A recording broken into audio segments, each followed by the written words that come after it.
안녕하세요. 만나서 반갑습니다. 역사가 김영준입니다. 한중일 근대사 삼국지 제145부 불타는 대동강 제너럴 시어머노 전소라는 주제를 가지고 오늘 여러분과 함께 할 겁니다.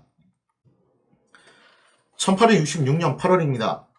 평안도 관찰사 박규수는 대동강을 거슬러 올라온 제너럴 시어머노에 대해서 나름의 이제 협상을 시도를 했었죠.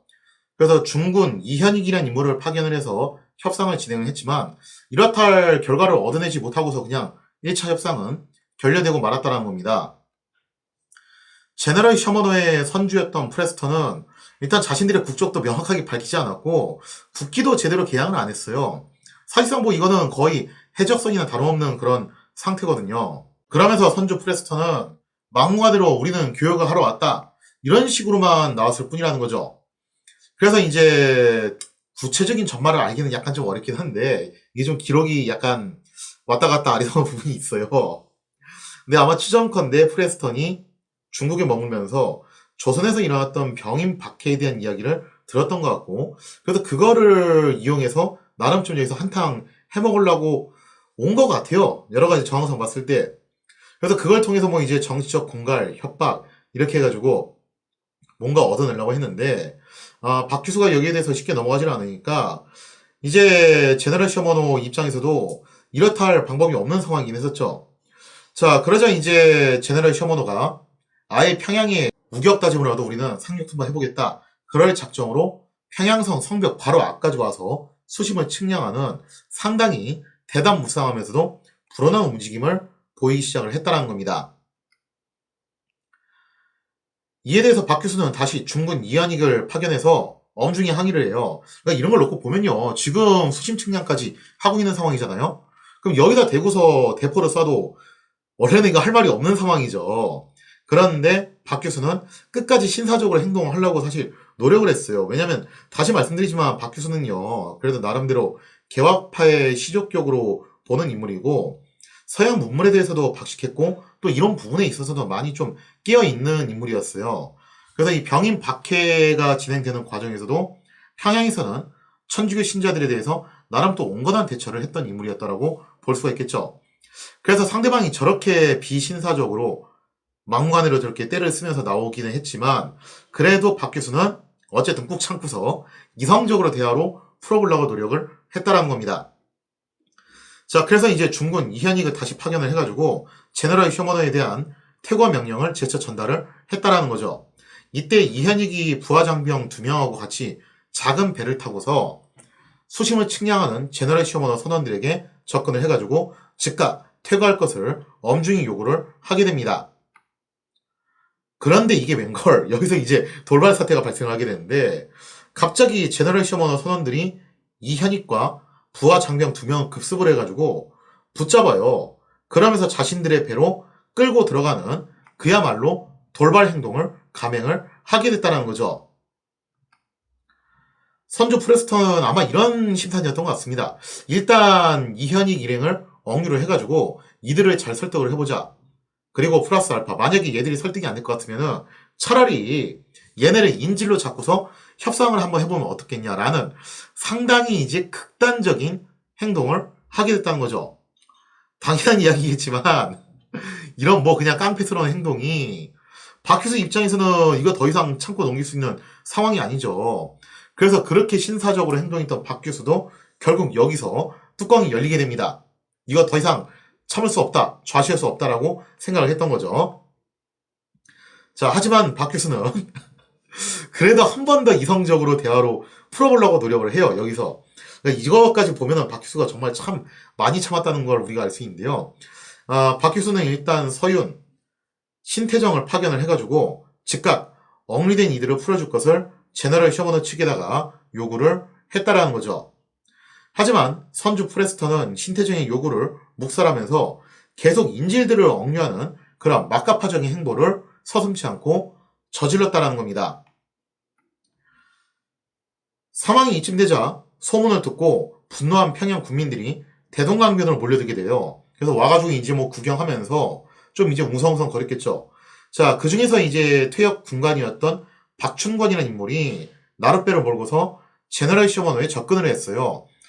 그러니까 박충관 입장에서는 그래도 나름대로 자기가 이제 현역 시절에 모셨던 상관이 이렇게 억류돼서 잡혀 있으니까 그거를 좀 어떻게 구출해 볼 수 있지 않을까라는 심산으로 한번 접근을 해봤던 거죠.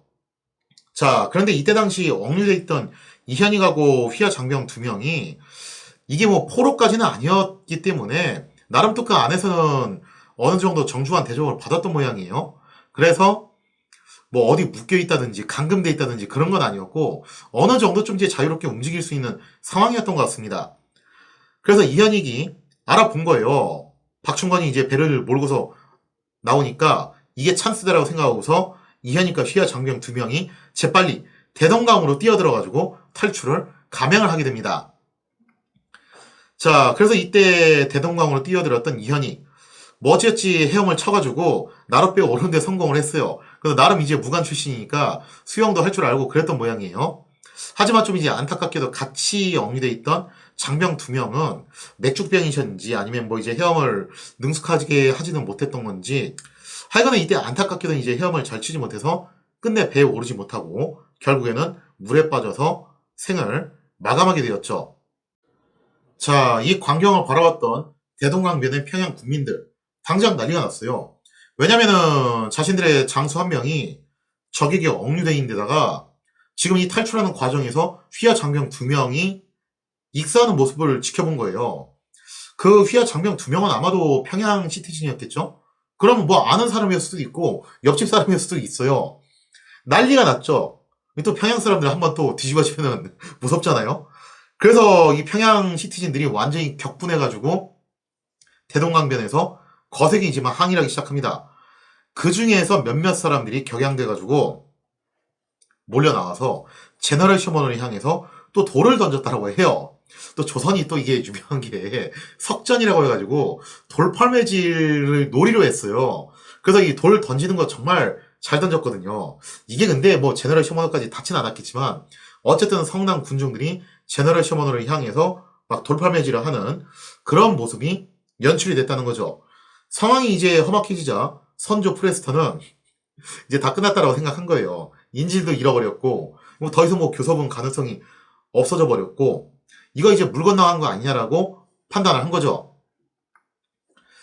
아, 이쯤 되면은 그냥 배를 돌려서 돌아가야 했는데 사실상 이게 마지막 기회였거든요. 그런데 평양 군중들이 자신을 향해서 돌을 던져대는 모습을 보고서 프레스턴이 아마도 좀 기분이 많이 언짢아졌던 것 같습니다. 뭔가 좀 이제 불쾌했던 것 같아요. 그래서 이 프레스턴이 상당히 무지막지한 명령을 내리는데 어떤 명령을 내리냐? 휘하 선원들한테 뭐라고 얘기하냐면은 저 대동강변을 향해서 발포를 하라는 그런 무지막지한 명령을 내리게 됐다는 거죠. 프레스턴의 명령에 제너럴 셔머너에 탑재한 내문의 대포가 불을 뿜게 됩니다. 이로 인해서 강변에 모여있던 민간인 7명이 사망하고 다수의 부상자가 발생을 하게 됐다는 거예요. 그러니까 이게 무슨 뭐 위협 사격, 경고 사격 그런 것도 아니었고 진짜 대동강변에 모여있는 사람들을 향해서 그대로 무차별 포격을 감행을 했다는 거죠. 사실상 해적행위나 다름없는 적대행각에 평양 사람들은 완전히 뒤집어집니다. 이 양키 호종강들이 드디어 본색을 드러냈다라고 본 거죠. 자, 이제 지금까지 신사적으로 행동했던 박 교수 여기서 이제 더 이상 참을 수가 없죠. 지금 평양 사람들이 다쳤기 때문에 여기서 참고 넘어가면요. 이거는 박 교수가 모가지가 날아갈 수 있는 그런 상황이에요. 그래서 박 교수가 아무리 뭐 이성적이고 합리적이고 신사적이고 다 필요 없습니다. 이제는. 여기서 이제 제너럴 셔머너가 선을 넘었기 때문에 여기서 박 교수도 곱게 넘어갈 수 있는 상황은 아니었다라는 거예요. 자, 그래서 이제 즉각 응전하기로 했는데 문제가 뭐냐면은 평양 자체가 이제 나름 군사 도시였기 때문에 무기도 꽤 많이 보유를 하고 있었겠죠. 병력도 어느 정도 갖춰 있었고. 근데 문제는 조선이 보유한 화포로는 도저히 제너럴 셔머너의 장갑과 화력을 이길 수가 없었다는 거예요. 특히 서양 문물에 관심이 많았던 박 교수였기 때문에 이러한 점들을 누구보다도 잘 알고 있었죠. 그래서 일반적인 방법, 전공법으로는 도저히 승산이 없는 그런 상황이었습니다. 자, 그래서 이제 박 교수는요, 방법은 이거밖에 없다. 화공선을 준비해가지고 제너럴 셔머너를 향해서 흘려보내자. 즉 상류 쪽에서 그런 집단과 이난 물질을 가득 실은 배에다가 불을 붙인 다음에 그냥 떠내려 보내자는 거예요. 그럼 이게 둥둥 떠내려가서 제너럴 시어머니에 부딪혀서 폭발을 하면은 제너럴 시어머니가 전소되지 않겠냐라는 거죠. 그래서 일종의 가미가제식 화공선 작전을 펼치게 되는데, 물론 뭐 이제 여기에 선원이 탑승해서 움직이는 건 아니니까 엄격한 의미에서의 가미가제는 아니죠. 자, 그리고 또 때마침 대동강의 물이, 사실 원래는 지금 여기 제너럴 시어머니 같은 대형 선박이 평양성 성벽 바로 앞에 대략 한 능라도 지점이었거든요. 여기가 임진왜란 때 일본군이 건너왔던 왕성탄 바로 그 부근이에요. 원래 여기는 좀 여울이 군데군데 형성되어 있는 지역입니다. 또 중간중간에 이런 모래톱들이 있는 상당히 좀 복잡한 수로예요. 자, 그런데 여기에 제너럴 시어머니가 어떻게 해서 이렇게 쉽게 들어왔냐? 전 시간에 설명됐다시피 때마침 폭우로 인해서 불어난 강물 때문에 제너럴 시어머니 같은 그런 대형 선박도 별 무리 없이 통과가 가능했다라는 거예요. 자, 근데 이때쯤 해가지고 때마침 물도 좀 많이 빠져나가고 또 이제 썰물의 영향을 받아가지고 강물의 수위가 낮아지고 있는 상태였습니다. 그래서 제너럴 시어머니의 기동이 상대적으로 느려질 수밖에 없는 시점이었다는 거죠. 이러한 상황에서 화공선을 흘려보낸다는 것은 상당히 유효한 작전이라고 볼 수가 있겠습니다. 자, 하지만 이 제너럴 시어머니 측도요, 바보는 아니더라고요. 왠지 저쪽에서 뭔가 준비를 해가지고 배에다 불을 붙여가지고 화공선을 떠나보내는 그런 모양새를 보여주니까 안 되겠다 싶어가지고 상류 쪽 방면을 향해서 그물망을 설치를 하게 돼요. 그러니까 이 조선 쪽에서 보냈던 화공선들이 제너럴 시어머니가 미리 쳐놓은 그물망에 걸려가지고 결국에는 제대로 접근을 해보지 못하고 이 작전은 안타깝게도 일단은 실패로 돌아가게 됩니다. 제너럴 시어머니가 평양에 왔던 게 대략 8월 말이었고 이제 며칠 정도 시간이 지나서 9월 2일 정도가 됐을 무렵이었어요. 선조 프레스턴은 충분히 분풀이를 했다고 판단을 하고서 이제 평양을 빠져나가기로 결정을 합니다. 아무래도 이제 강물의 수위가 낮아졌으니까 다시 어느 정도 수위가 올라올 때까지 좀 기다리는 시간이 필요를 했겠죠. 그런데 처음에는 순조롭게 빠져나갔던 제너럴 시어머니가 능라도 일대를 지나서 남하할 무렵에 갑자기 돌발 사고를 당하게 됩니다. 여기서 이제 운명이 갈리게 돼요. 지난번 호우로 인해 불어났던 대동강의 물이 지금은 거의 빠지는 상태라 가지고 이 제너럴 시어머니 같은 대형 선박이 운행하기에는 상당히 좀 불리한 조건이 됐다는 거죠. 그래서 제너럴 시어머니가 대동강을 거슬러 올라올 때 미처 파악하지 못했던 여울들이 있었다라는 거예요. 그리고 또 모래톱도 중간중간에 꽤 많이 설치가 돼 있었는데 올라올 때는 편하게 올라왔기 때문에 그런 것들을 정확하게 파악을 못했던 거예요. 바로 그 여울에 배가 걸려가지고 좌초되는 대참사가 발생을 했다라는 겁니다. 제너럴 시어머니가 여울에 갇혀가지고 오도 가도 못하게 되자 기회를 포착한 박 교수는 다시 한번 화공선을 띄워보내게 됩니다. 제너럴 시어머니는 하필이면 지난번 화공 때 그물을 쓰고서 버렸기 때문에 그거를 수거를 해왔어야 되는데 자기들도 좀 이제 경황이 없다 보니까 미처 수거를 못했던 모양이에요. 그래서 지금 그물이 없는 상황이에요. 그렇기 때문에 오도 가도 못하는 상황에서 이번 화공에는 그야말로 속수무책으로 당할 수밖에 없었다는 거죠. 화공선이 제너럴 시어머니에 충돌을 하자 배는 순식간에 화염에 휩싸이게 됩니다. 결국 선주였던 프레스턴과 선원들은 제너럴 시어머니와 함께 전소돼서 최후를 맞이하게 되었다는 거죠. 어떻게 보면은 뭐 이것도 일종의 인과응보죠. 본인이 이제 뿌린 씨앗대로 거뒀다라고 볼 수가 있어요. 그러니까 이 제너럴 시어머니가 우선 평화롭게 교역만 하기 위해서 왔던 민간 상선이 아니라 엄연히 무장 상선이었고 와가지고 무방비 상태 민중들을 향해서 함포를 사격하고 또 이제 관원들을 억류하고 또 일부 선원들이 상륙해가지고 약탈을 자행했다라는 그런 뭐 설도 있어요. 그래서 거의 뭐 해적질에 가까운 행동들을 했다는 거죠. 그래서 이런 점들을 놓고 봤을 때 어떻게 보면 제너럴 시어머니 전수 사건은 자업자득인 면모도 있기는 있어요. 자, 이때 당시 통역을 담당했던 토마스 목사. 사실 이 양반이 좀 불쌍하게 됐던 게 뭐였냐면은 원래 토마스 목사는 정확하게는 그거였다고 그러더라고요. 나중에 이제 프랑스 함대가 조선으로 파견되잖아요. 그게 이제 병인양요인데 그때 프랑스 함선에 탑승을 해가지고 통역관 역할을 맡으려고 했다가 어쩌다 좀 일정을 앞당겨가지고 조선에 먼저 건너가려고. 왜냐면 이 사람은 목표가 사실은 선교니까. 그래서 이제 제너럴 셔머너를 얻어 타고 갔던 거예요. 딱히 뭐 제너럴 셔머너가 그렇게 깊숙이 연관이 있는 사람도 아니고 제너럴 셔머너가 벌였던 그런 만행에 적극적으로 동참했던 인물도 아니죠. 근데 어쩌다 또 여기에 휘말려가지고 여기에 같이 엮여서 도매급으로 최후를 맞이하게 됐던 겁니다. 그래서 이때 당시 이제 통역을 담당했던 토마스 목사하고 중국인 선원 한 명, 그리고 또 뭐 일설에는 말레이시아 선원 한 명까지 해가지고 어떻게 헤엄을 쳐가지고 대동강 강변까지 빠져나오는데 성공을 했다라고 하죠. 하지만 강변에는 성남 군중들이 이들을 기다리고 있었습니다. 웰컴 투 코리아, 그죠? 그러면서 분노한 평양 국민들은 그야말로 불문곡직하고 이들을 그대로 이제 몰매를 쳐가지고 때려 죽이게 되었다는 거죠.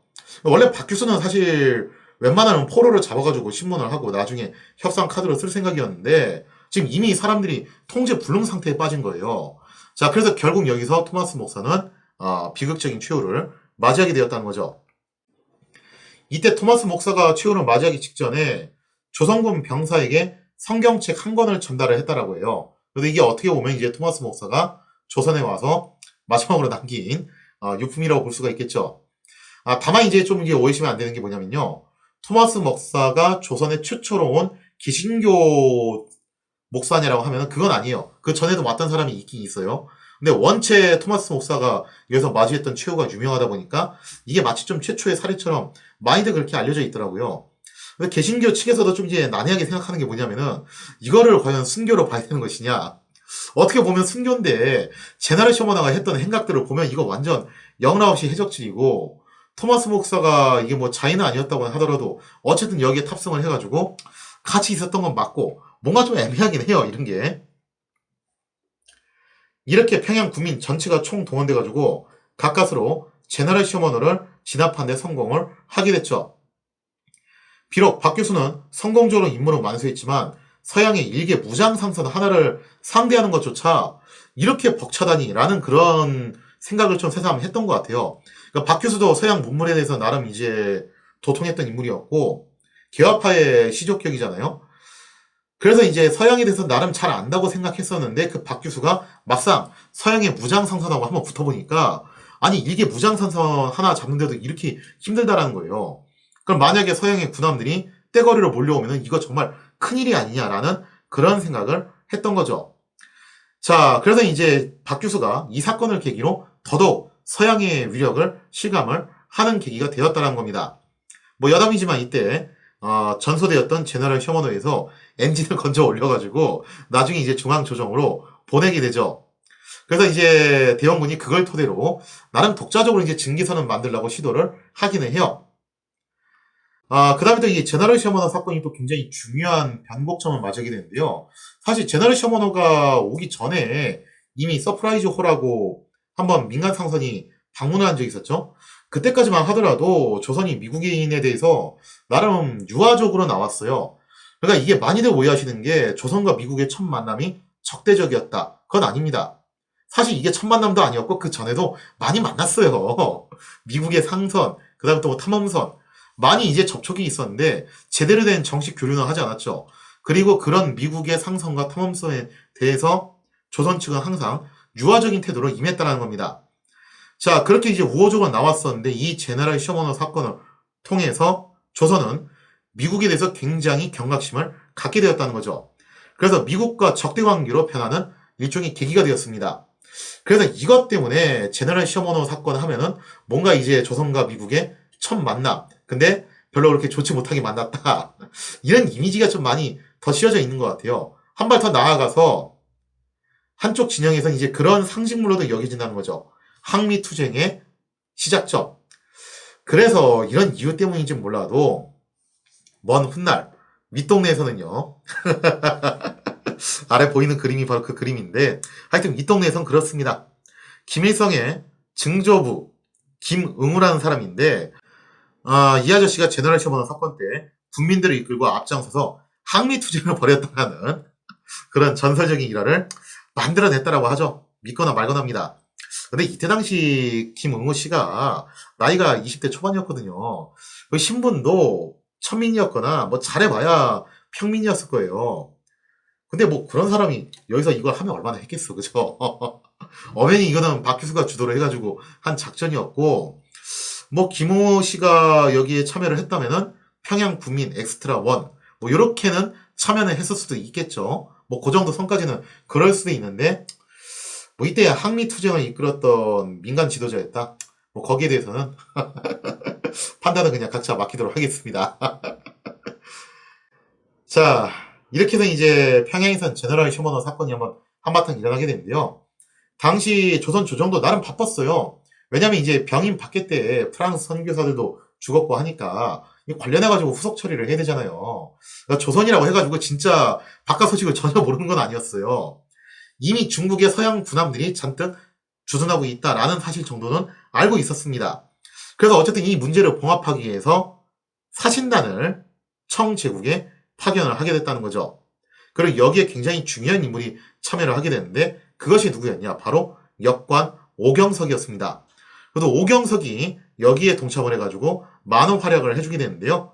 과연 조선의 사신단은 어떠한 인물을 띄고서 청제국을 방문하게 되었는가? 거기에 대한 이야기는 다음 시간에 이어서 계속하도록 하겠습니다.